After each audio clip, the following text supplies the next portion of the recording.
First and foremost, okay, y'all who are here today are going to need to be ready to be interactive. So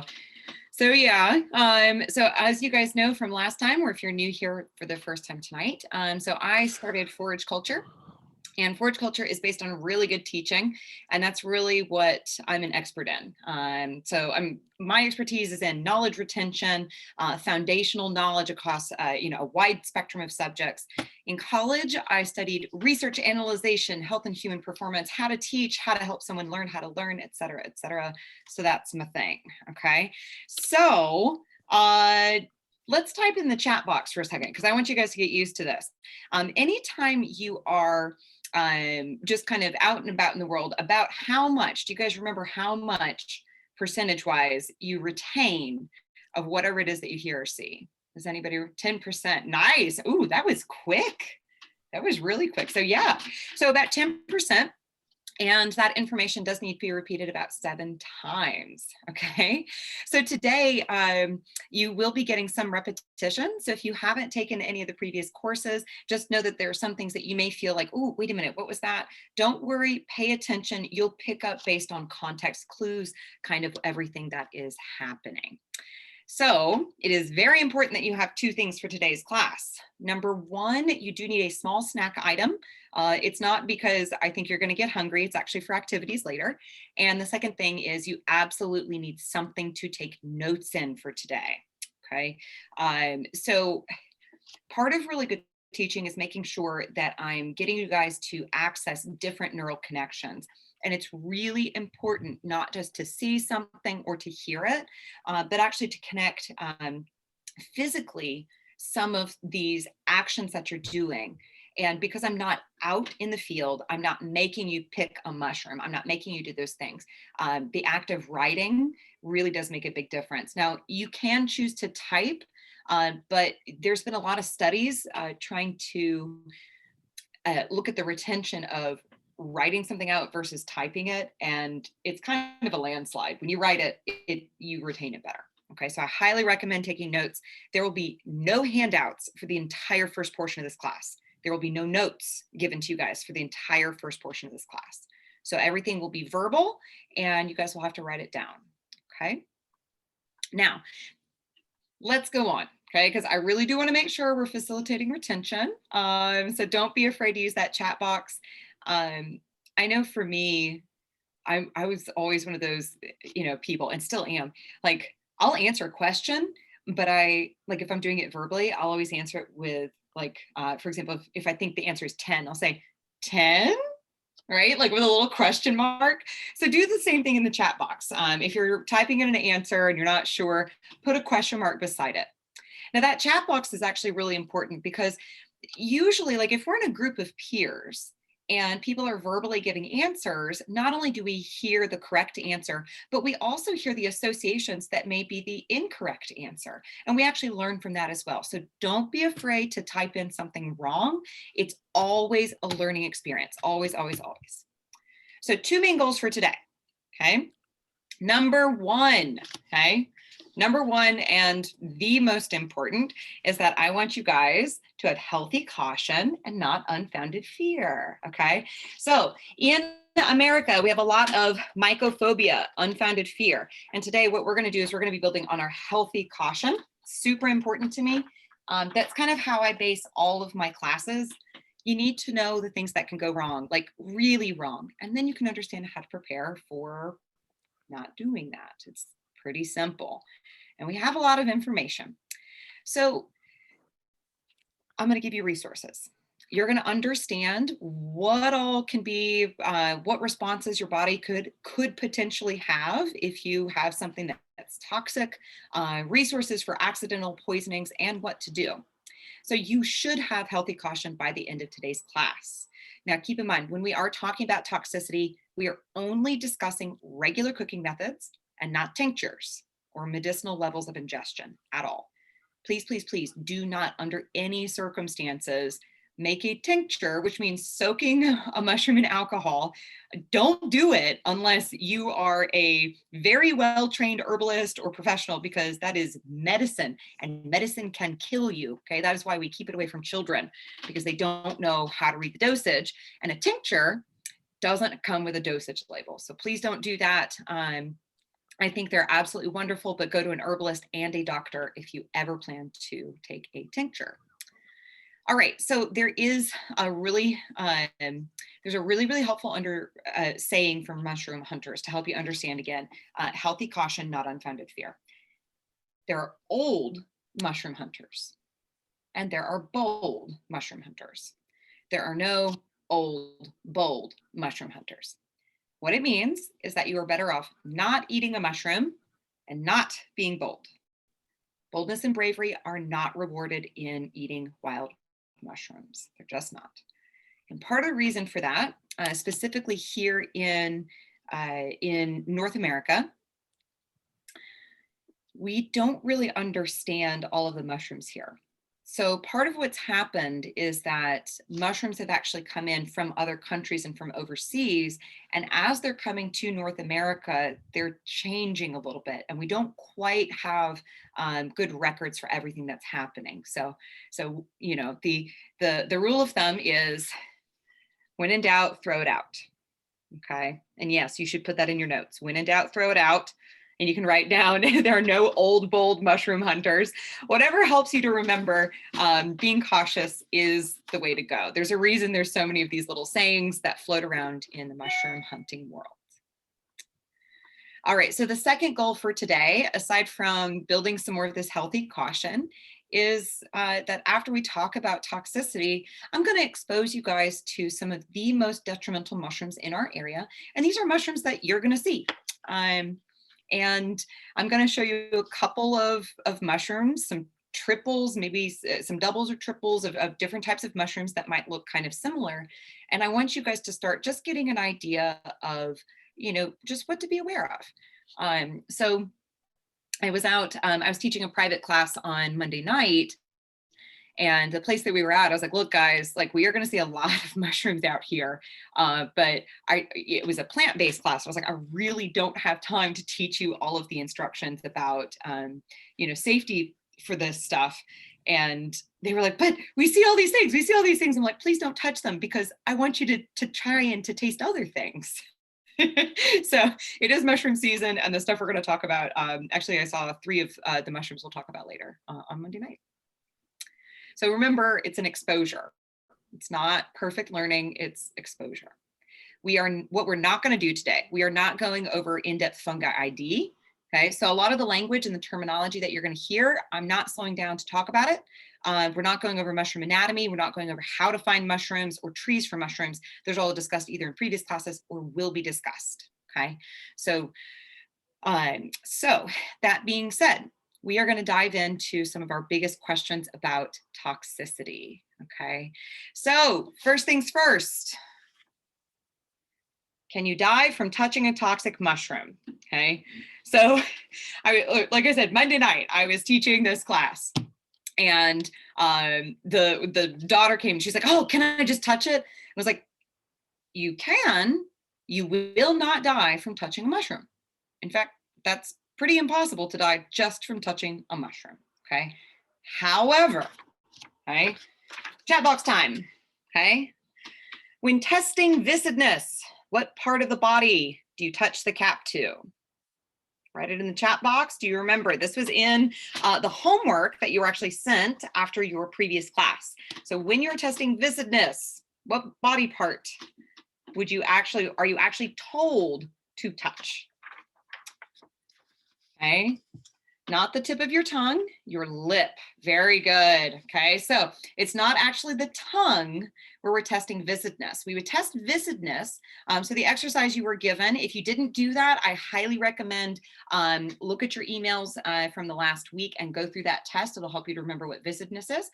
But if that's a test for fungi ID, to actually touch the mushroom cap to your lip, there's no way you can die just from touching a mushroom, okay?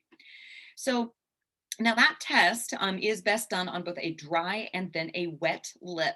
But the rule is that you would clean the area before you actually ingest anything.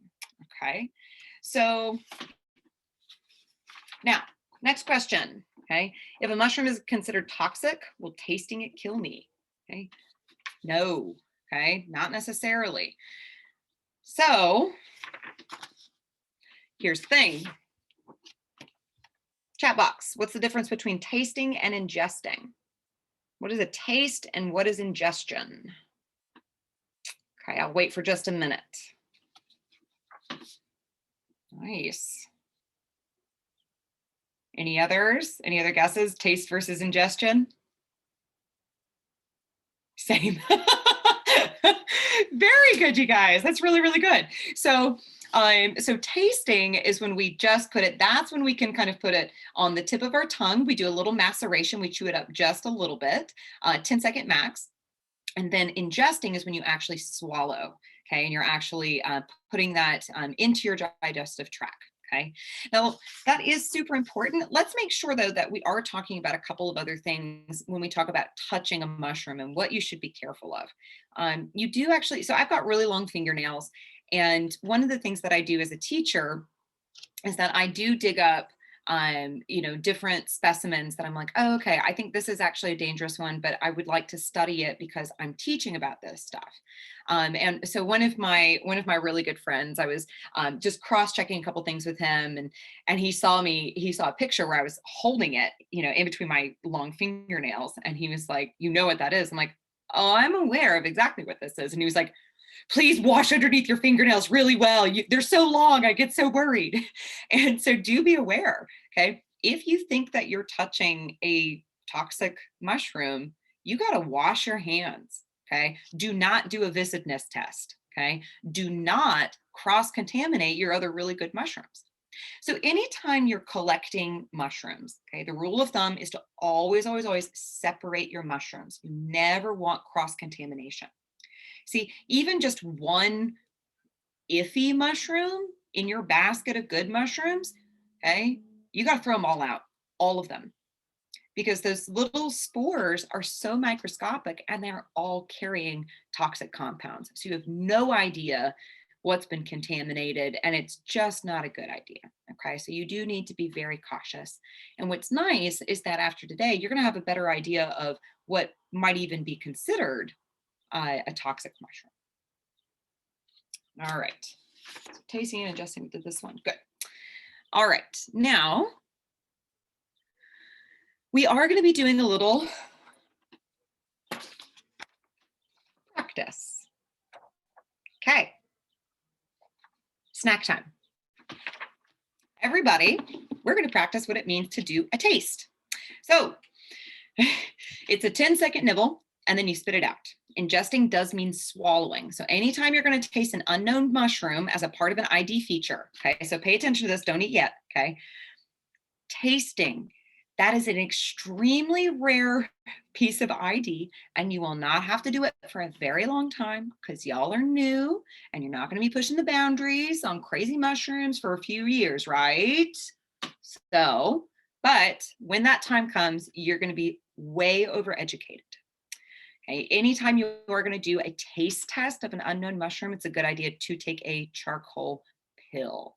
Okay, so let's do a little taste test. What you guys are going to do, have a napkin handy or something like that you can spit out. And you're going to do just the tiniest little nibble, and you're going to keep whatever the food item is in the front of your mouth. You're not going to let anything travel to the sides. You're not going to swallow anything. Don't let it go onto your tongue, onto the back. Keep it on the very, very front, and you're going to chew with your front teeth just a little bit, and I am going to time you. Okay, so everybody on the count of 3, get ready to nibble. Okay, 1, 2, 3. Do a little nibble. So 1 Mississippi, 2 Mississippi, 3 Mississippi, 4, 5 Mississippi, 6, 7 Mississippi, 8 Mississippi, 9 Mississippi, 10 Mississippi. Spit it out. See, it's not that long. Okay. Most of the time, actually, they're looking for like bitterness or what they call acridness, and you're gonna find that out pretty quickly. So, does it matter? No, not at all. And it is very hard to keep it at the front of your mouth. So the question on here was, does it matter where on the tongue the mushroom sits? No, because again, most of the time what you're looking for is a bitterness or an acridness. So you want to keep it in the front. And again, the taste test is usually because there's very few other ways to tell if that particular mushroom is an edible one or one that's not edible. So you really don't want that moving around in your mouth. And again, very, very rare. Okay. And yeah, I made you practice because I know it's hard. So, all right. Now, that being said, we just said that before you would ever do a taste test, you need a charcoal pill. So where do you buy it? Okay. Well, they're cheap. They're actually really cheap. A lot of drug stores actually carry them. You can buy 100 pills on Amazon for $10. And taking about 50 to 100 grams of activated charcoal within 5 minutes of ingesting any kind of a poison can reduce the absorption by up to 74%. So that's pretty high. Taken within 30 minutes, the percentage goes to 50%, which is still pretty high, but you can see timing is kind of everything there, okay? Are super tasters better able to, so the question here is, are super tasters better able to pick up bitter or acrid taste from mushrooms? No. Yeah, everybody, it just kind of, everybody's the same. All right, so now with your activated charcoal, here's the thing, okay? What it does is it actually absorbs everything in the GI tract, not just toxins, but bacteria. That's not really great for your body, okay? However, the problem with when we talk about toxicity, and when I'm saying the word toxin, I'm not talking about this buzzword just BS where they're like, let's detoxify your body. No, like that's what your liver does. Your liver naturally detoxifies your body. You may be supporting that action in your body, but you don't actually have a bunch of toxins in your body. I can tell you that. Okay. When you ingest a toxic mushroom, that is toxic. Those things, once they hit your bloodstream, what they do is they shut down your major organs. Typically, again, it's your liver and your kidneys, which are your detoxifying units. Those are usually the ones that are hardest hit. Okay. So what we're trying to do when we think about that charcoal pill is we're trying to make sure that those things don't get into the bloodstream. Okay. So once they're in the bloodstream, there's not really a lot you can do.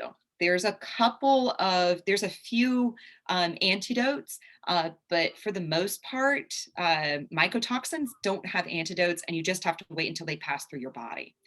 Now, that's where preventative medicine is best medicine. So you really need to make sure you have a 100%, I know what this mushroom is, not I think I know what this mushroom is. So, but that's also why touching the mushroom is fine. Tasting it is fine, okay? The one caveat, you need to be careful of hangnails and paper cuts. Everybody forgets that, okay? So my aunt almost died from a paper cut a few years ago. No joke. She got an infection from a paper cut in her finger during her daughter's wedding. She was really busy and she was exhausted. She went right after the wedding, she fell asleep and slept for 20 hours. And when she woke up, she had a full body infection that almost killed her. She had to be in the hospital for a couple of weeks. It was pretty scary. And then, just think, fungus are very, they're very aggressive. I actually had a friend that almost died in high school. She got a fungal infection and we were dancers and she was too busy with her dance schedule to go. It wasn't responding to like normal treatments. And we were like, you need to go to the doctor. She's like, we have rehearsal.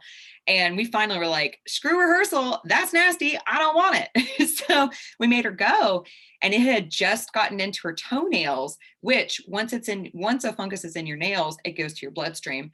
And the doctor was like, if it had actually attacked your nail beds, we don't have an antidote for that. You would have died. So yeah, so it's a real thing. So anyway, fingernails, paper cuts, be careful. Now, open wounds, wear some gloves. And actually, I learned this the other day. I didn't realize this. My husband works in healthcare, so we have a couple of just, the latex gloves. But when I have several chef friends, and I was talking with them about how much I wish there were more options, and they said actually you can buy biodegradable ones. So what I would recommend is if you're nervous about harvesting mushrooms, buy a box of the biodegradable gloves. You can use them for chili peppers and all kinds of stuff, and split it with your friends. But they're not that expensive. Okay. All right. So, what if you got a mold allergy? Okay, because we just talked about a fungal infection, which is it's a fungi. Mold technically is another kind of a fungi. Okay, mold is something that are like a mold allergy is no joke. Okay, my sister does have one, and she can eat mushrooms. The general consensus from our residing powers, such as the Asthma and Allergy Foundation of America, recommend avoiding mushrooms.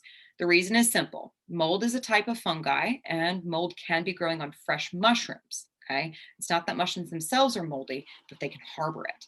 So here's my advice. Okay, if you can eat other foods that do have some kind of live probiotics, or again, they've been fermented, like kimchi, real kimchi, the kind you got to keep in the fridge, or sauerkraut, blue cheese, gorgonzola cheese, real fermented pickles, or bread made with yeast, your mold allergy is probably not going to flare up by eating mushrooms. But I'm talking about allergies for a reason, because a lot of times people ask, wait a minute, can I develop an allergy? And the answer is absolutely. So this class is called Toxicity, but here's the thing. We might as well have just called it Toxicity and Allergies, because that's kind of really what happens more often than not. Basically, we know nothing about the immune system, and our overly sanitized and plastic-filled environment is affecting our bodies. We just don't know how. So most of the time, when you hear somebody say, oh, I can't eat that mushroom, it doesn't agree with my system, they're probably having an allergic, or rather a histamine response. It's not a toxicity response. Those two things are incredibly different. Okay, so most of you are probably thinking, what does a histamine response look like when you're talking about eating something? Okay, most of the time we think about a histamine response, especially when we're talking about the natural world, we think of it as like dermatological. We think of a hive or rash. However, let's learn a little more about what histamine is so that you can better understand when you get symptoms, what exactly you're feeling. So histamine is a component that already is in our body. It acts a little bit like a neurotransmitter, kind of helping to convey messages from our brain to a lot of different systems. Histamine exists in a mostly happy place. It helps your blood vessels to dilate, and it increases blood flow to smooth muscles, as well as helping muscle contractions in both, not in both, but in your lungs, right? So respiratory contractions. It helps your GI tract. And if you have a uterus, histamine is helping those contractions as well. It also helps our digestive tract to break down food by releasing stomach acid. So once we realize how many different systems that histamine is actually involved in, especially when it comes to your digestion, it makes way more sense why food can cause a histamine response in our bodies. And a mushroom allergy can occur, by the way, at any age. You can develop it at any time. It doesn't matter. It's just like any other allergy. And I think you're seeing books and literature finally starting to recognize that. So what happens is when a mushroom is ingested, it has a particular protein. Okay, and that protein gets into your GI tract, and your system says, whoa, whoa, whoa, what is this? And you've got these antibodies that come out, and they're like, hey, I don't know you. And your histamine says, ooh, we can't break this down. We need to be activating more. We need some more stomach acid. We need more histamine. And the antibodies come out more. And the antibodies are like, hey, we need more histamine. And the histamine's like, okay. So it's just this kind of chain reaction. So now that you kind of understand a little bit more about what histamine is controlling, so then what does an allergic reaction really look like? Okay, so I think we all kind of understand hives and itching. Well, think about it. It controls blood vessel dilation. So you could have a runny nose, blood vessels dilate. You could have watery eyes. You can have raised bumps. You could also have clammy skin or just itchy skin. Okay. And think about where your blood vessels go. They're everywhere. And your skin has a lot of blood vessels. It can also look like anaphylaxis, which is the inability to breathe. So anything that changes your breath, short breath, rapid breath, increased blood pressure, okay? It also controls your stomach. So think if you have more stomach acid, you get cramps, right? Or you're just feeling upset. But you can also have muscle contractions all over your body. So you can have all kinds of things happening. Vomiting and diarrhea is not fun, okay? So there's two main reactions that we really need to be like just super aware of. Most of the time, if you have an allergic reaction, it's going to start occurring within 5 minutes. It's fast. Okay, if you're a quick metabolizer, 5 minutes to about 4 hours, depending on how long it takes for that histamine response to kind of get going. And usually, if it's an allergic reaction, it's going to pass your body in about 6 hours. So if you're puking your guts out, usually it stops in 6 hours. Anything longer than that, you got something bad going on. So the two main things you got to be worried about. Number one is anaphylaxis. Okay, and that is the inability to breathe. And again, signs to look out for: shortness of breath, rapid breathing, low blood pressure. If you're dizzy or you feel faint, same thing. Okay, this is no joke. You call 911 immediately. Benadryl and other antihistamines, they're not going to do any good. Okay, those are absolutely wonderful for helping to reduce the symptoms of anything else you're feeling. So, for example, you get some hives or something like that, and you start feeling it, take Benadryl immediately. And if you don't feel immediate relief, then you know this is not good.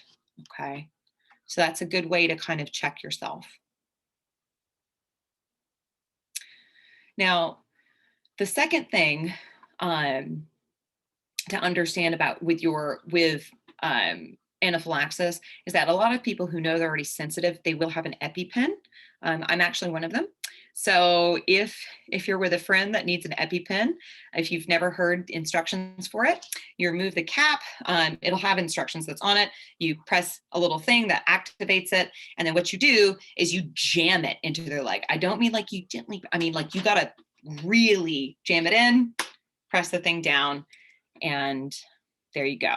Okay, then you would make sure to remove all their tight clothing, put a blanket over top of them. If they're vomiting, turn them on their side. Okay, if you've never taken a first aid or CPR class, do it. I think everybody should. And remember, that situation is rare. Now, the second life-threatening situation you might get from just an allergic reaction is with the vomiting and the diarrhea. So my sister-in-law talks about the one time she had somebody come in for mushroom poisoning, and that's what happened. He was just vomiting, and it was coming out both ends nonstop. So like no pause. And it was so bad, she stuck him with an IV, but they were barely keeping up with his fluids. And she was like, okay, sir, like we have to keep you overnight. And he wouldn't stay. He was like, oh, I got to go to work in the morning. And she's like, you're not going to make it to work in the morning. Because you can die within 24 hours if you don't have fluids in your body, or rather, if you're expelling fluids too quickly. And the reason is not because of dehydration. That's what most people think. They're like, oh, well, but I can survive 3 days without water. Sure. But your muscles cannot contract properly without an electrolyte balance. And when you're expelling everything, you're also getting rid of the body's natural salts. So your heart is a muscle and it's got to have the right amount of salts in there to make it pump back and forth and back and forth. So the problem is when you don't have enough of those in the body, along with the balance of fluid, and you actually go into sudden death. Okay, so they don't really, there's no getting out of that. Like once it starts, you're done. Unfortunately, that's actually one of the main causes of death for babies, is when they can't keep enough of the electrolytes in their body because they're ill. Okay, usually not in the U.S., but you know. Now, excuse me. Okay, great. So now you're totally freaked out. Awesome. So let's get back to that healthy caution. Okay, great. I've just talked to you about how allergic reactions can kill you. Okay, cool. But here's the thing. We haven't really even talked about the mycotoxins. I hope nobody's freaked out at this point. I think growing up as an American, I mean, you hear it in the ads all the time, like, oh, this drug can cause, you know, leaky bowel syndrome and all this. You know, like, I think we're kind of used to knowing like everything can have a consequence, but don't be freaked out. Okay, if you follow my guidelines, you're going to be just fine on your mushroom journey. And knowing that any mushroom can cause an allergic reaction just reminds you to follow the rules, no matter what a guidebook or an expert or your best friend tells you about its edibility. Don't trust them, trust yourself. Knowledge is power. And the first thing that you need to make sure you have that knowledge that is very, very powerful, you need a 100% ID from a real human being, okay? Not just from what you found on the internet, okay?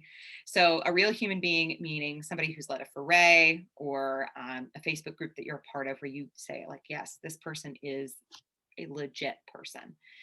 So chat box time, okay? Unless you're part, oh boy. So what are the 3 photos and the other information that you need to provide for a accurate mushroom ID? Okay, so this is very, very specific. We talked about this in our last class, okay, but we're going to go over it again. If you don't remember, that's okay. If you remember even one little bit, okay, so there's 3. I remember where it came from. Good. Okay, so 3 main things. I'm going to give you guys just a second. If you want to think it through.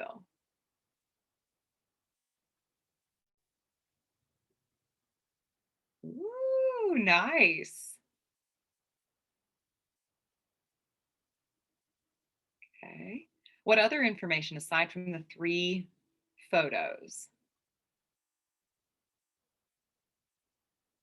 Oh, look at that. I like some of the big words that we're using here. This is fancy. We got substrate, we got hymeneum.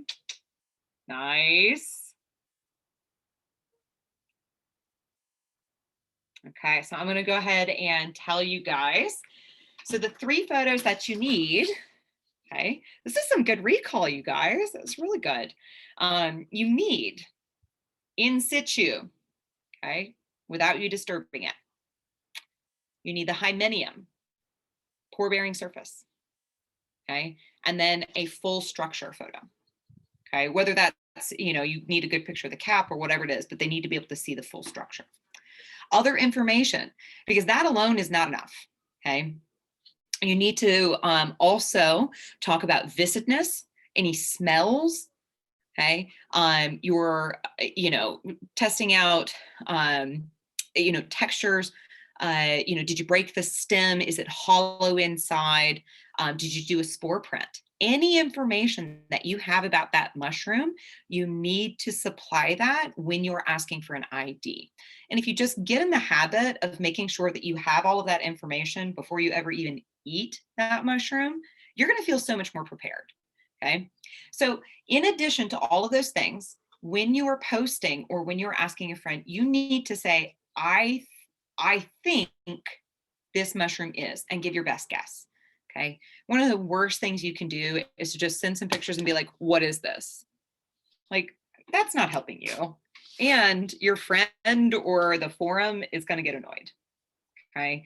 I actually know I know 2 forums in particular, very, very big ones, that are changing their rules. And if you don't provide an accurate guess of the Latin name, not the common name, but the Latin name, you will be kicked out of the group because, and it's not about you getting it right. It's that there's too much misinformation and they really want to make sure to control that. Okay. All right. Now let's get back to your snack. Okay. So when you are getting ready, so remember, these are your guidelines for before you're going to eat a mushroom. You get your 100% ID. Okay. And you go through it. I think the mushroom is this. Now I'm hypothesizing that the mushroom is this after I've checked in 2 guidebooks. Now I'm getting an actual person who is telling me, yes, this mushroom is confirmed. Okay. So you need to make sure you have at least 3 sources. I recommend 4. So back to the snack, because when you're actually getting ready to ingest, portions are key. Okay. So you need to make sure, and we will talk more about cooking in our cooking class in about a month. Is that it? Yeah, in about a month. You need to cook them for at least 20 minutes, period. No exceptions. This helps to denature many of the toxins and the histamine causing proteins. Lots of big words here. Okay. Denature means to break down. So when you cook meat, you are denaturing the proteins. You're breaking down the proteins into something that you can eat. So when you cook mushrooms, you're denaturing those proteins. And remember, the protein is what's causing the histamine response. The heating also does denature some of the toxins, not all of them, unfortunately. So just cooking a mushroom doesn't make it edible. Now, you do also need to make sure you only eat a small amount of one wild mushroom in a 24-hour period.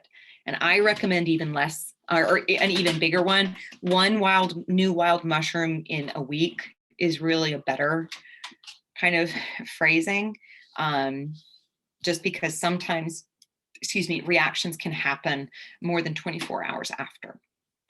All right, so follow along with me. Everybody put out your hand, okay? Palm up. Good. Now gently close it to where your fingers are just barely touching onto your palm or touching each other. So however much of a raw wild mushroom will fit into that little space is how much you should eat in a 24-hour period, or again longer. Okay. So once you cook it, it'll probably cook down, and that's okay. So this should be proportional to your body. If you're a larger person, you have a larger hand, and if you're a smaller person, you have a smaller hand. Okay. And it's really hard, okay? Because you're gonna cook these mushrooms, you're gonna be like, oh my gosh, they're so good. They taste way better than anything I've ever tried in the store, okay? I actually don't like mushrooms very much, and I love wild mushrooms, okay? So, so it's really hard. I always recommend to make a dish that is actually like, you just have them scattered in there just a little bit, so that way you don't feel tempted to eat too much. All right, so let's take a look at your snack. Take a look at your palm, okay? However much can fit in there, I would like for you guys to eat that right now so you can get a good idea of what that amount of food is, because it's not much, okay? So it makes sense if you do just that little small bit, okay? Let's say you do have a histamine response. It's unlikely to cause really severe reactions. Not only that, but part of what you want to record, okay, for me, it's 1 cherry tomato. Yeah, you got a tiny hand, and that's okay. It's really okay. Yeah, 4 macadamia nuts. See, you're going to remember it forever. Because like I always read in the books, they're like, eat a small portion. I'm like, do you know how big my portions can be? If I'm like physically active and I'm like, pumping weights, like a small portion is like this big because I'm used to eating this much. So this gives you a really good guideline. Okay. I love that. 4 macadamia nuts. That's a great rule of thumb. Okay. All right, now, since we are talking about eating, what is the rule with alcohol and eating wild mushrooms? Okay, so I did not know about this when I ate my first, don't, not, very good. So I didn't know about this. Okay, so I'm much more, I have a very long history with plants, but mushrooms were newer for me. And I actually didn't know that for a long time, that you shouldn't have alcohol. So as a general rule, no alcohol, not even a single 4-ounce pour of wine with your wild mushrooms. And that's for 24 hours. Ooh, isn't that just the kicker? Okay. Remember, okay, this stuff gets into your bloodstream. Once that alcohol gets into your bloodstream, okay, it can cause some funny reactions. Okay. Now, here's the way you can do it. There are some mushrooms that you can eat and have alcohol, but you need to do it slowly. So you follow the same rule. You do your taste test of your mushroom, you do your small ingestion of the mushroom, and then eat a regular portion of the mushroom and make sure that you're fine with it. Okay. Then, and when I say like of the mushroom, you need to make sure, this sounds crazy, but I promise you this does make a difference. You do actually need to make sure it's, harvested from the same type of tree. So the same type of substrate, because substrate can change the components. So you go back to fist-sized portion with your alcohol. And if your body does okay with that, then you can do a larger portion with alcohol. Okay. So everybody's body is different. So it's just a good rule of thumb when you're doing something new, just a little one. There are a couple of other caveats to drinking wine with a mushroom. You really, really, really have to know every single mushroom before you eat it. So these are my fun examples. The first one, the name of the mushroom gives it away. It's called the alcohol inky. And it is perfectly fine on its own. But when it's eaten with alcohol, it'll turn nasty. It imitates the worst alcoholic binge. You get a flushed face, headache, vomiting, dizziness, weakness. I mean, you just feel like you have taken a whole bottle of tequila and you drank it all in like 10 minutes. It is unreal. So with an alcohol inky, you cannot drink. And it's not even it's not the 24-hour period. It's actually several days. So mushrooms are weird, man. Okay. Now that being said, okay. Oh yeah. So this is really tough. So somebody commented about how a lot of our domestic recipes are made actually cooking mushrooms in wine. Oh yeah, but those are the ones you buy in the grocery store. Don't do that with your wild mushrooms. Okay, because even if you burn off the alcohol, like again, we just don't know enough. We just don't know enough. So the other example I'll give you is actually chicken of the woods, which is my favorite all-time mushroom. And we're specifically talking about Laetoporus sulphureus. Okay, so that is the yellow. So sulphureus meaning sulfur, meaning yellow. It is widely considered a very tasty edible, but two things. One, many people develop an allergic reaction over time to it, and it is known to cause vomiting when eaten with alcohol if the mushroom grows on conifers or black locust.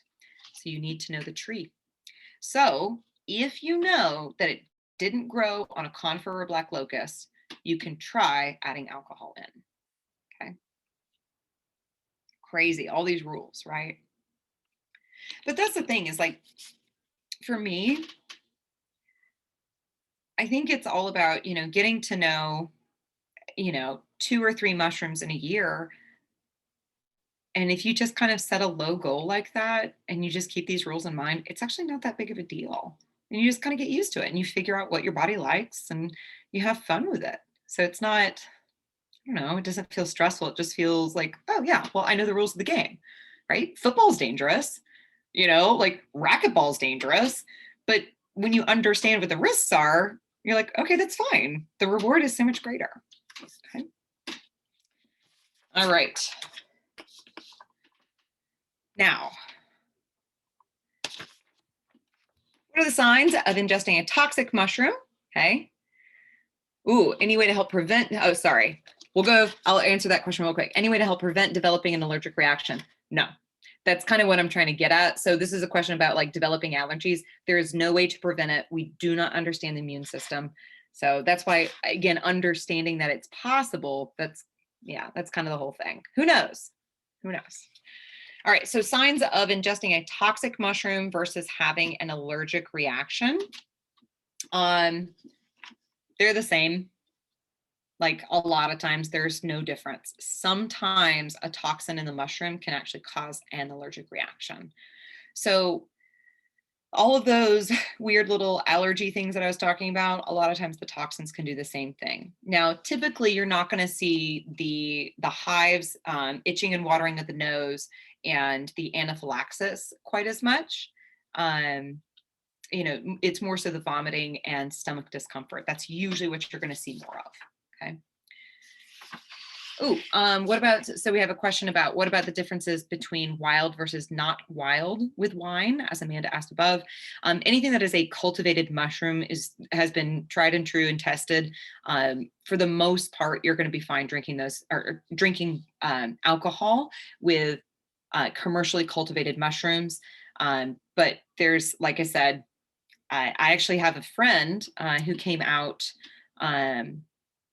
and the amount of mushroom, no, again, most of the time, if you're talking about something you're going to buy in the store, which is your portobellos, and maybe your oyster mushrooms, most of those are pretty okay.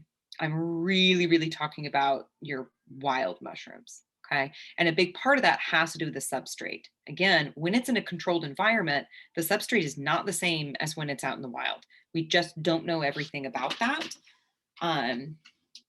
So yes.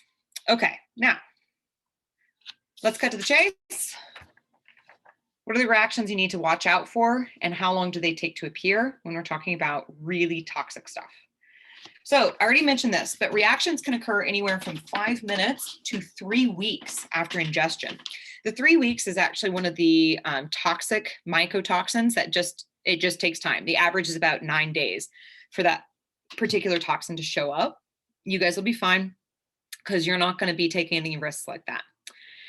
There are about 10 different documented reaction pathways for toxic mushrooms in North America. I am not going to be going over all 10 of those. It's not worth your time. You are much better off understanding how to properly ID, how to properly and safely ingest, and like just anything to be aware of in your bodies about what's going to go wrong. Okay, you can only absorb so much information today. And if at a later point in time you do want to look that up, I will be providing a resource for you guys at the end of this class. Now, the reactions do vary greatly. Remember, the most extreme cases cause organ failure, typically your liver or your kidneys. And those are your natural detoxifying units. And followed by that, when those organs shut down, the problem is that they don't just kind of like, pitter off. Like, no, like you need a transplant right now or you're going to die. Okay, because the rest of your body is starting to shut down, because those units, the liver and the kidneys, that's what's helping to get this stuff out. And you really do need that. Now, the other thing that can happen is that your central nervous system can be affected. So you can have hallucinations, delusions, what we call tripping. And a lot of times, people associate that with like our magical mushrooms, but that can also be a sign that you've taken a deadly mushroom and it can kill you. So if you weren't planning on taking a trip, call the doctor, okay? Or rather, go to the doctor, don't wait. Now, aside from those allergic reactions that we talked about, muscle spasms anywhere in your body, jaundice, meaning a change in the coloration of your skin, a fever, anything out of the ordinary is a reason to take back and stay and just say, wait, let me take a little concern here, okay? So in general, allergic reactions do tend to happen a little bit more quickly than toxic reactions, but there's no hard and fast rule. Okay. The biggest thing is that once those toxins are in the bloodstream, there's really not much you can do. However, it is extremely important that you go to the doctor. Even if you think it's just a vomiting spell and nothing life-threatening, trust me, go to the doctor. There is a reason that the death rate here in America is so low for ingesting poisonous mushrooms. Okay, on average, we only have 3 deaths. That's not a lot. Now we have 7,500 poisonings, okay, but our death rate is really low, especially compared to the rest of the world. So yeah, and I've had I've had family. Do ERs know what to do with a possible? No, they do not. However, so what you do, and actually, that's the next thing. I'm glad you asked. What should I do? I think I ate something toxic. Okay, so here's what you do. First, okay, get yourself towards the emergency room, whether that's calling 911, getting an ambulance, or somebody's driving you, okay? At the same time, contact poison control, okay? And I will give you a number for that, but I'm gonna tell you verbally, 1-800 222 1222. Okay. The reason that you immediately go to the doctor is because if you ingested one of those mushrooms that's going to cause organ failure, the only thing we can do is be supportive of the body, and that is what helps to prevent people from dying. Okay. So when in doubt, go to the ER. Okay. Everybody should have healthcare coverage of some kind. Okay. It's worth it. Now, when you call poison control, you should have your list, right? Your photos. How much did you eat? What was it? What did you think it was? Call that poison control. Sometimes they will say, we're not sure exactly what that is. Sometimes, okay, they will actually have mushroom experts on call that they will then reach out to. Okay. I will also provide you with some other information for emergency resources of local just mushroom experts in our area. That's what they do, is they do emergency ID. Okay. So what's the info you need? Photos in situ. Okay. You need the whole mushroom and the hymeneum surface. You also need to know, how much did you eat? Okay. Did you eat just a little bit? It is a very specific job. Usually it's not their full-time gig. They're volunteering for mushroom experts. You need to know how much of the mushroom that you ate, and then also what time did you eat it. Time is incredibly important, because remember, the longer that it's in your system, or the longer that it's in your GI tract, the more of those toxins are being released. Now, what you don't want to do is just immediately take a charcoal pill. Okay. That's not really what you want. Always call and get information first before you administer any kind of medicine into your body. That's every single thing that I've ever read or heard. They always say that just call first and then down the charcoal if they tell you to. Okay. So one of the things they may do is they may actually try to get that accurate ID. But again, you just got to have the information and be prepared. All right. So what happens if your pet eats a toxic mushroom? This is the worst. Okay. It's normally not great. Okay. It's actually all the same stuff. Okay. Call poison control. Okay. Go to the vet. Try to get an ID on the mushroom that they ate. Okay. There's actually a much higher rate of pets and toddlers dying from mushroom ingestion than anybody else. It's really sad, but toddlers are in that kind of that grazing stage, and they'll eat, who knows how much, and sometimes they eat all of it, so you can't ID it. Okay, so if you have any toddlers and you're a mushroom hunter, just teach them early, don't eat it. Okay. All right, so when do we get to look at our mushrooms? Now. Right. All right, let me switch this over just a second. Okay.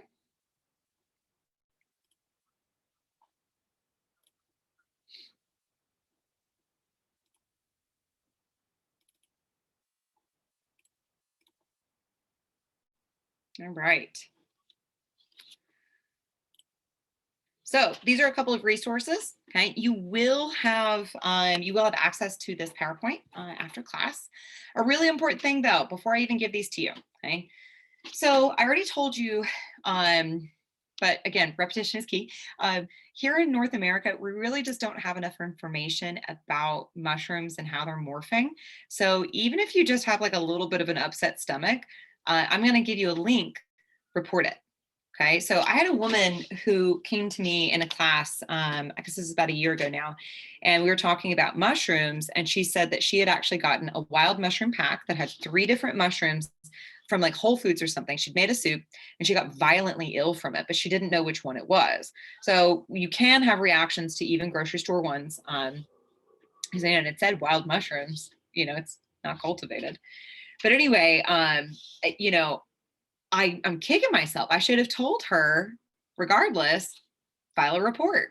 Okay, doesn't matter. Just file a report, because the more information that we have, the more we're going to start figuring this stuff out. Okay. And it's not like we can do research and just give people a bunch of funny mushrooms. So, and it doesn't really work on like people think we can just test everything on rats, and it doesn't work like that. So, all right. Poison control, that number, write it down, put it in your phone. Specific mycotoxic poisonings, okay? Again, there's 10 different pathways.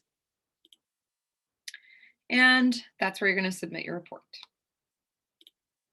Okay, again, call first and get to the emergency room at the same time. This is a link for volunteer expert IDs in our area, depending on what state you're in or what is closest to you. Now, the reason that it's handy to have that list is because remember, all mushrooms are regional. So experts are not experts normally about everything. They're usually regional experts. And when I say an expert, like I have incredibly talented friends who know a ton about mushrooms, and they've been doing this stuff and they've got certifications and they can sell and do all these things. They do not call themselves experts. Okay. So if somebody is calling themselves a mushroom expert, like, all right. There's also a great Facebook group. Okay, so again, I would just get a part of that. It's also, I actually really like being a part of that because then you get to see more stuff that's dangerous. Okay, so the 3 deadliest mushrooms in our area are the death cap, destroying angel, and deadly gallerina. And yes, I have seen all 3. And yes, I have seen people pick all 3 and put them in their mushroom baskets. And thank God they've asked me, and I'm like, throw it all away. Okay, so they're very pretty and they look like so many other mushrooms that are edible. All 3 of these are gilled mushrooms. Okay, now I know I can't see the chat box anymore, but what do you guys remember about your gilled mushrooms? When you're doing ID, you must have guidebooks. Period. End of story. You do not ever eat a gilled mushroom until you have several guidebooks to help you understand the differences. Reason for that, one guidebook may not have a particular species. Another one may have a descriptive factor that another one didn't have. Okay, gilled mushrooms are difficult. So the death cap, this is the first one. It is part of the Amanita family. So Amanita has both edible and deadly members to it. A lot of both, actually. A lot of really tasty ones, and a lot of ones that'll kill you. Okay, so they are very difficult to ID. So they have this little remnant of their universal veil that we can see actually in 2 distinct spots. Sometimes you will see spots on the top, but that's a little bit rare. We see this cup-like sac that is not attached to the stalk, and we see a nice ring here, okay, a nice little leftover. Notice the white gills, okay? Now the top of the cap here is kind of this grayish brownish color, okay? So the problem is not normally when they're larger. Most of the poisonings that happen are actually when they're in the button stage. So on the left side here, you're going to see the deadly Amanita, and on the right-hand side is a tasty Amanita, the Amanita Caesarea, okay? So Caesar's Amanita. One of my chef friends loves picking this guy, and actually chefs love the flavor of this one. But that's really tricky. It's like super, super tricky. And that's its button stage. So when we look at the same exact mushroom, though, when it's grown a little bit, it's like, oh yeah, that Amanita, like you can really see the distinct feature of the cap. The Caesar's mushroom has that same cup-like sac, but look, when it pops through, it's got a different color. That's not gray-green, that's kind of orange. Now the one that's up top has a much paler color, and there are some Caesar's mushrooms that are white. Okay, so those would be very difficult to ID. You would, of course, always be doing a spore print, but just to show you the difference. And again, these Caesar's Amanita are real tasty. Okay, so just to really give you a home hit on this, okay. So universal veil, and we can see this is in its kind of a little bit more of a baby stage. We don't see the ring developed yet here, but we see the vulva. It's a nice cup-like. It is not attached to the stalk. We see a really convex cap. It does have just a little bit of enrolled margins, even for the larger ones. It does widen out. Okay, white gills, even when it's young. And again, just that color, just a little bit of green, and you'll see a little bit of streaking coming from the center and radiating out. Now, what sucks is that most of these Amanitas, by the way, taste great. okay? Some mushrooms, as soon as you put them in your mouth, you know, "Ooh, I should have eaten that," okay? But these smell wonderful and taste wonderful. So that's what makes them super dangerous. And they look, their season is July to November, huge season. And that's how it is with all three, basically, of the mushrooms I'm gonna show you, the really deadly ones. Okay. So next one is your destroying angel. Okay. Again, we have this small little button stage you can see here, but as it's gotten older, it is a pure white in color. There's absolutely no coloration, and that's where it gets that angel aspect of it. Okay. So you can see, okay, the stalk here is really long. Now, sometimes the cap will actually be a little bit wider, but the stalk is always longer than the cap is wide. Okay. It's very rare that it's opposite, and it's usually very fine cap. So we can see that here in the other amanitas as well, that the stalk is longer than that cap is wide. Okay. So that is one of our distinguishing features here. So again, if we look at the little guys, that's kind of the problem. So here on the left-hand side, we actually have a pear-shaped puffball. Okay, that's not an amanita. Now, these pear-shaped puffballs, listen to me, puffballs actually grow on wood, but there's other puffballs that might have spiky edges or things like that that do grow in the ground, which is the same thing as our death cap and the destroying angel. They tend to grow, in the ground. We don't really see, they're not growing on a tree stump, things like that.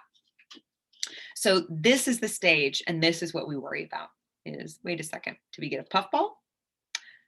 Or are we going to kill ourselves today? Because puffballs are delicious. Okay, they're easy. They don't have a strong flavor. You cook them, whatever you cook them in, they taste great. So, how to make sure you don't eat a button stage amanita? Okay, nice red print. You'll remember this forever. Cut it open. It's not that hard. Okay. In fact, if you read almost anything on a button mushroom, they tell you to cut it open anyway. Okay.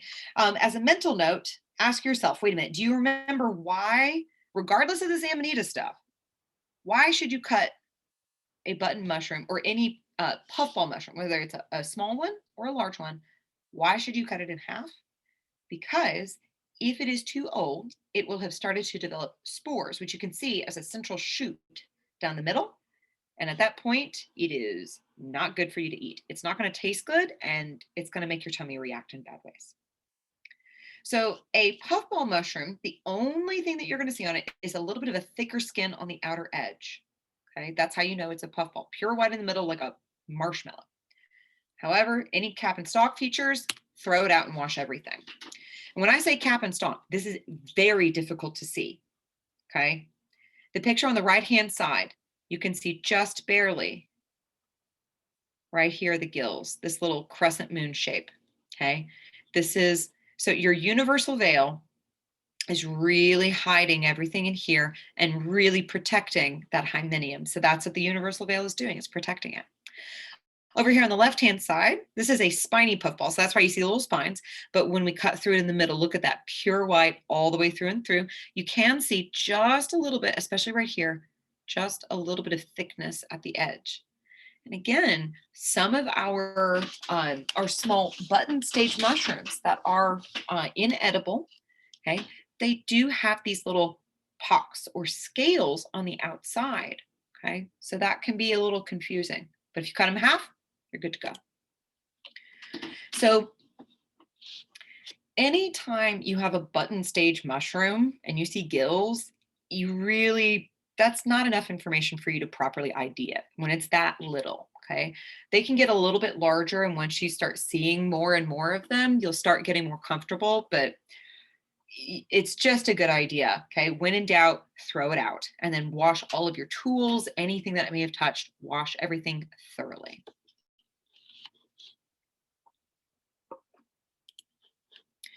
Now, there are some lookalikes that are really tasty. The agaricus species. And when you see that SPP, that means species. So that just means like there's a bunch of different versions of them, but they all have similar characteristics. Okay. So if you did your homework from last week, okay, if you were in class, Then you actually got to explore an agaricus. What? You explored the Agaricus bisporus, the portobello mushroom, okay, which you cannot properly ID without a microscope. It's kind of crazy. But that is actually one of our wild mushrooms, or at least it's a species of wild mushroom. It's very similar. We're going to talk about a few others. They all have kind of free gills. The ones we're going to talk about are the white button, or rather the meadow mushroom and the spring agaricus, which all have free pink gills when they're younger, and then they turn to a dark brown. So if you think about your portobello mushroom, it has a dark brown set of gills. Now the spore print for all of them is a deep chocolate or a purple brown. So they're really dark, okay? If you have attached gills and a fleshy brown or a salmon brown spore, that's like, you know, warning, Will Robinson, like red flags. Okay, that's when you got one of your more deadly ones. And I will show you some pictures. Okay, so look at that guy. Isn't he a beauty? Big, fat, thick stalk, you know, but he's got that big white top. So a lot of times, like I hear people say like, oh, well, if it's a white mushroom, you just shouldn't eat it. Well, no, like there's no hard and fast rules, you know. Color is not an indication of edibility in mushrooms. So if we look at this though, it's got that really beautiful blush pink. You know, I think this would be a great like inspiration for like room decor, you know, a little chocolate brown for the spore print color, you know. But anyway, when we look at this, we can see the cap is very thick, and it is actually most of the time it is as wide, if not wider, than the actual stalk. So that's another good indicator.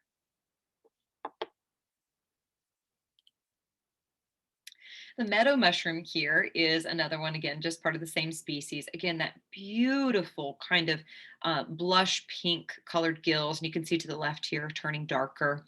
You know, again, very, very wide cap. You can see a ring, which is our remnant of the veil. And sometimes some of these species do have a little bit of patchwork on the top.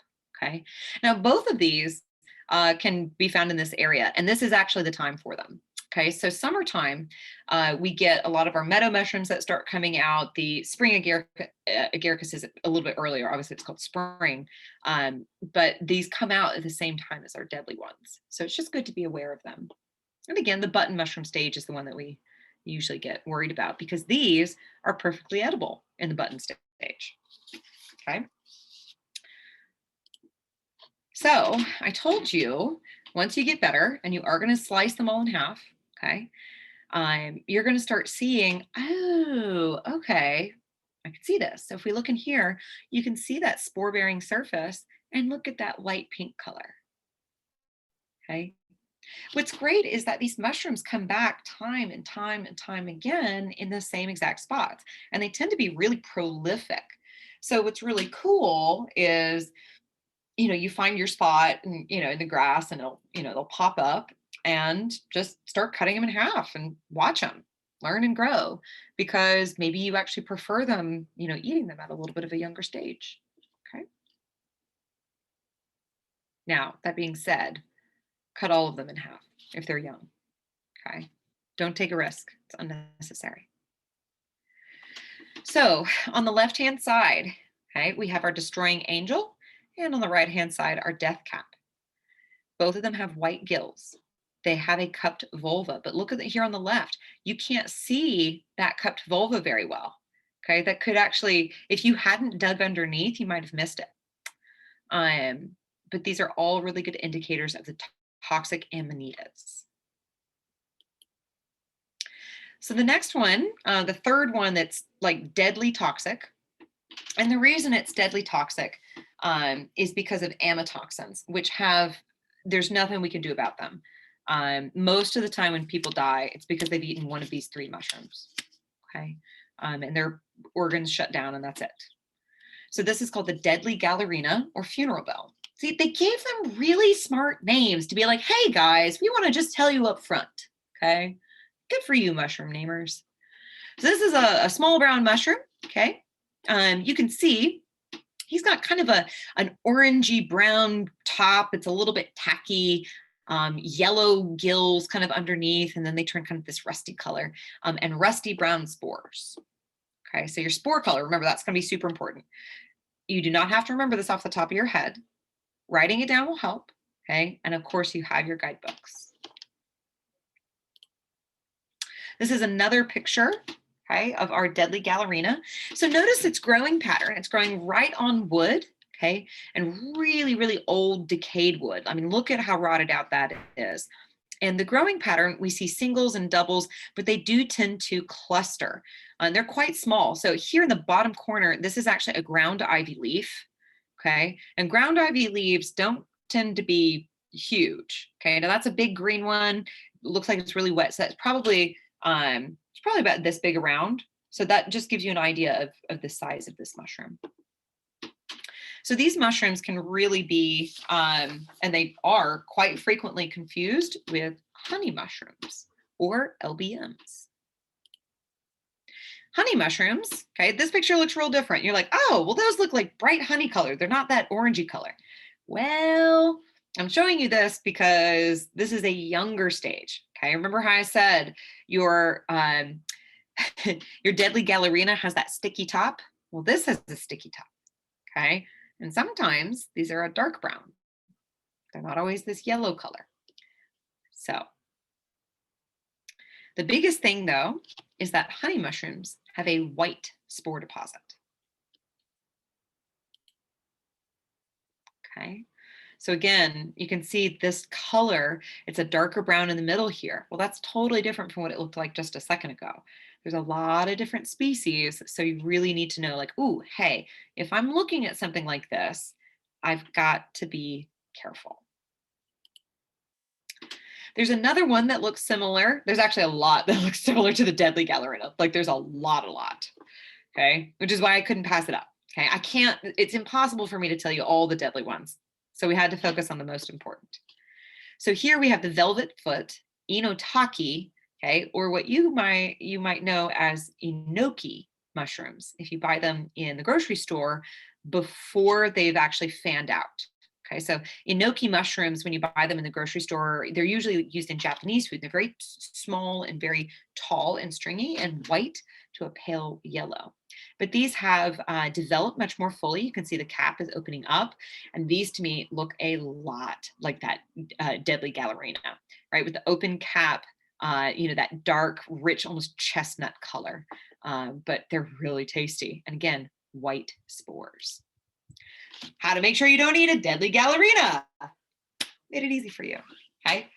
So you must collect every grouping into a different bag, and you must do a spore print for every group, no exceptions, okay? So you must collect every grouping into a different bag, and you must do a spore print for every bag to make sure that you have the right one. These mushrooms grow side by side. Yep. So I personally have never had that happen, but I have had friends who are like, yep, really glad I did spore prints and didn't die. Okay. They grow at the same time of the year. They all grow on dead wood, and they all look very similar.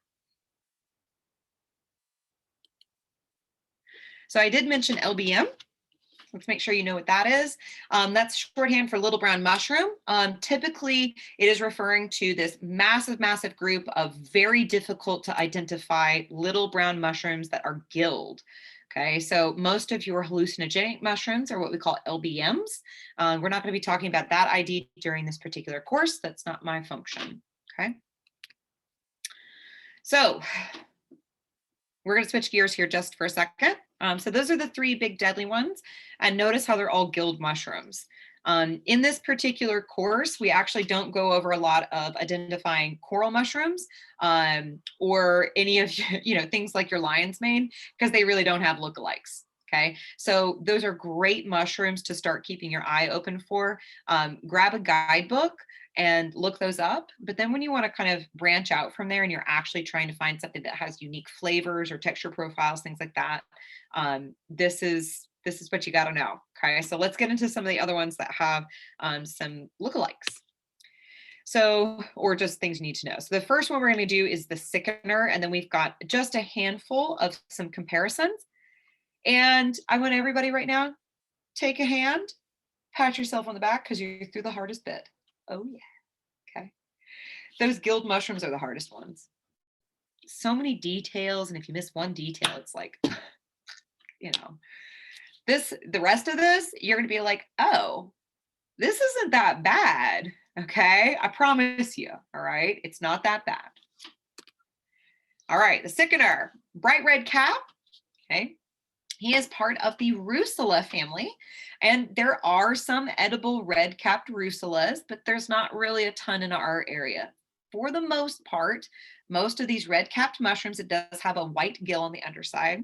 Okay, and they're very brittle. Russulas themselves, you know it's a russula if you take it, you throw it at a trunk or a tree trunk. If it explodes into a million pieces like chalk, it's a russula.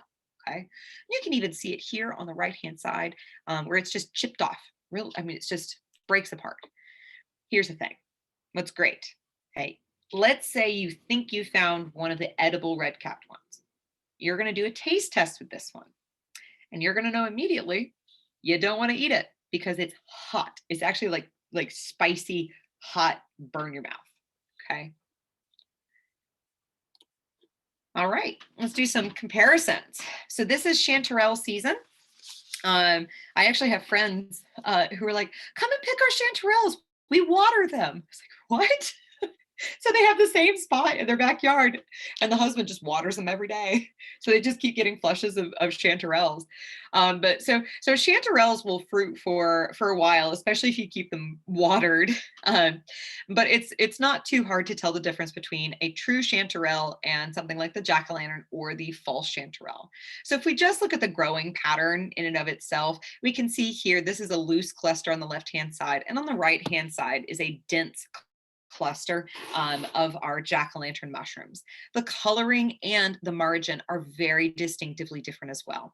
When you see more and more of your chanterelles, you'll notice the very oddly wavy edges, and they kind of, it's like they get torn in. Your jack-o'-lantern mushrooms, they just don't do that. They're a little bit more cylindrical, very even with their indentations towards the middle and that dark pumpkin orange color. If that's a little difficult for you, which is okay, you can also take a look at the gills. Here on the left-hand side, if we were to, so both of these have what we call decurrent gills, well, decurrent gills and decurrent false gills. So if we were to take one gill over here at the jack-o'-lantern and follow it all the way down, it would follow in one straight line. However, if we go over here and we try to follow one of these ridges, it forks, and then it forks again, and then it forks again. Gills don't do that. Gills are not going to fork that many times. Okay, so that's a really good indicator that that is not a gill. The other test, hopefully you remember this from your ID class, is that you know that these are gills because if you were to take your knife and you were to try to scrape them, okay, you would be able to remove the gills from the cap. You could not do that with your chanterelle. Now the jack-o'-lantern is not going to kill you. It's just going to make you just vomit and have diarrhea for a couple hours. Okay. So again, growing patterns, look at how densely clustered this is, and your chanterelles just tend to be very scattered. They just don't cluster like that. None of them do. There's also a false chanterelle. Again, if we look at the cap here, very smooth edges, almost cylindrical. And again, you can just follow the gills. I mean, those are gills. You could follow one from the stalk all the way out to the edge. And if we cut this in half, it would be hollow.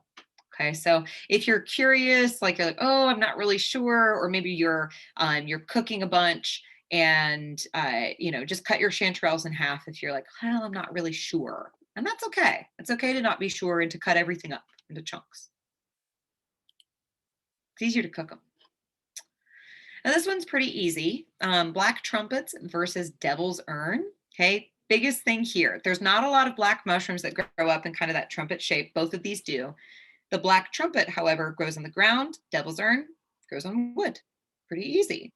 Okay. Not only that, but your black trumpet is going to be hollow all the way through. And this, you can't quite see it. It looks like, oh, you may have that. But if we take a closer look, it's like, oh, yeah, those are very distinctly different. On the left-hand side is a very mature black trumpet with very wavy, torn edges, and it is hollow all the way through. You can actually kind of see how it's collapsed here after it's been picked. And over here on the right-hand side, this is a full cup. There's no hollowness to that, okay? Devil's Urn also comes out way earlier in the season than Black Trumpet, but the more you see things, the more you know. This one is super important. So morel season is early in the spring. And one of the things that can happen is that people get really antsy. And so they'll look on this left-hand side and they'll say, oh, well, you know, morels can come in all different colors. And they can. You can have blonde morels and brown morels and all kinds of things. But on this left-hand side is one that will kill you. Okay. You don't want to eat a lot of them. And actually, morels are highly toxic if you don't cook them long enough because they contain some of the same toxins that the gyro family also contains. Okay, so the Gyromycetes family is the one that's here on the left, and they have folds versus morels, which have honeycomb. Okay, so honeycomb here on the right hand side, folds and ridges on the left. I'm going to show you another example. So on the left-hand side is another example of folds and ridges. And even with a dried morel, you can see a very distinct honeycomb feature on that dried portion. It's very, very easy to see. And once you know honeycombs only, you never, ever, ever, ever, ever worry yourself with the gyros. Now, I will say this. Some people, some chefs, chefs, all this kind of stuff, they will eat these false morels. And the way that they'll do it, they will dry the morel, okay, then rehydrate it and cook it. Okay, but sometimes even doing that doesn't get rid of all the toxins. But the drying aspect for some mushrooms does actually help to mitigate some of those effects. I still would not recommend it. There are recorded deaths, and that sucks. Aside from just recorded deaths, this particular toxin, even if you eat just a little bit of it, can actually build up in your liver and cause liver failure. All right, so oyster mushrooms are, again, one of those that everybody's like, oh, those are so easy, da, da, da. Well, yes and no. Everything's got something to look out for. And the peeling oysterling, not going to kill you, but again, it'll make you really sick, is actually in that same oyster family. So both of these mushrooms have decurrent gills. Both of these mushrooms tend to be this creamy white. They grow on logs, and they're in the same season. The biggest thing to look out for is that peeling oysterling mushrooms grow singly. They never grow together. And oyster mushrooms always have multiples coming out from the same exact stalk or origin point. Okay, so that's a really good indicator. Sometimes though, you're like, well, I think something got knocked off, or, you know, I'm not really sure. Like some of these on the left-hand side, it's like, oh, are they growing together or not? I don't know. So there's other things to look for. Okay, again, another picture. You can see kind of the difference in some of these edges. Peeling oysterlings, like the name implies, you can peel the top layer and it stretches. A regular oyster mushroom will never do that. Okay, so if you're out in the field and you're like, I'm not sure, try to peel off the top layer or just split it apart and stretch it. That'll tell you right away. So another one that I've seen confused, okay, but you guys immediately are gonna be like, oh, no, I got this, okay, is confusing this Buglosporus quisirnus, that's a name, okay, versus chicken of the woods. So here's what happens, okay? We hear chicken of the woods has this bright orange color. Sometimes it's bright yellow, depending on the species. And we see this crazy orange. We see that it has a white spore surface of tubes underneath. It's growing in shelf-like structures. It's growing on really old wood. And people say, oh, I think that's what this is. It's not, okay? And once you see pictures of these two side by side, you're like, oh yeah, like I'm not gonna confuse that. But what happens is that people will second guess themselves. I'm like, oh, well, maybe it's a young version. Maybe it's a young chicken of the woods, okay? Well, let me show you a young chicken of the woods. On the right-hand side, look at that. It looks like the spray foam that they use to like for insulation or something. It's like weird looking. And then again, on the left-hand side is our lookalike, which is completely smooth. So chicken of the woods is going to have some ridging on the top. It's a little bumpy, a little scaly. This is quite smooth, actually. And again, kind of more of an orangey color. And it might be this faded orange color, Some chicken doesn't ever develop that, like what I call a Tennessee orange. Okay, I'm from East Tennessee, so a lot of times it's just yellow or more of that, you know, pale. It actually is this color here on the left, but again, the texture is totally different. All right. So let me get out of this. All right, guys, so that's your rundown of your toxicity and all of your lookalikes. Now, you guys have a quiz, okay? And it's going to be emailed to you. And it's not easy, okay? But it's not hard. What it's going to do, it's going to be going back over a lot of the things that we discussed in today's class. And again, don't be afraid to get it wrong, but I would highly recommend actually do it tonight or tomorrow, but do not wait longer than that, okay? So sometimes it's good to have a little space. So for example, I gave you your exercises for Fungi ID about, you know, I wanted to wait 3 or 4 days later so that you had to go back and reference your notes, okay? That's for a reason. However, the quiz, I'd like for you guys to take it as soon as possible after this class so that you can test your immediate retention and reinforce a lot of the concepts that are really, really important, okay? If you have any other questions for me, I have like 2 more minutes. I see one that was kind of put in here. If you touch a deadly mushroom, can you use hand sanitizer and then keep going about your business, touch other mushrooms? You can, but just remember when we talk about like washing our hands, sanitizer does not remove all components. It'll help to clear away bacteria, things like that. But when it comes to toxins, you really like use water. That's actually your better bet. You know, find something that's a soapy additive, something like that. If hand sanitizer is all you have, just be careful. I mean, you know, something is better than nothing for sure. And that's usually my rule of thumb. But I also, oh, I don't have it with me. I also have those gloves. I keep them in my my foraging pack at all times, along with my Benadryl and my duct tape and my hand sanitizer, because that's me.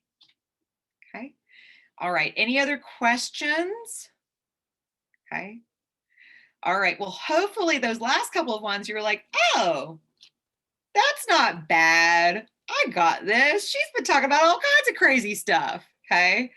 So I really look forward to seeing you guys again. So our next class will be on the trees for mushroomers, which it's really going to talk a lot about tree ID and the kind of mushrooms that grow along with them, which is really a lot of the tasty ones. So we'll talk about, you know, a lot of the ones that you'll be looking out for, of course, in the coming weeks. And then after that, we have our cooking class where I'm going to show you how I cook up my mushrooms. So yeah, we'll have some fun. All right, guys, thank you so much for coming.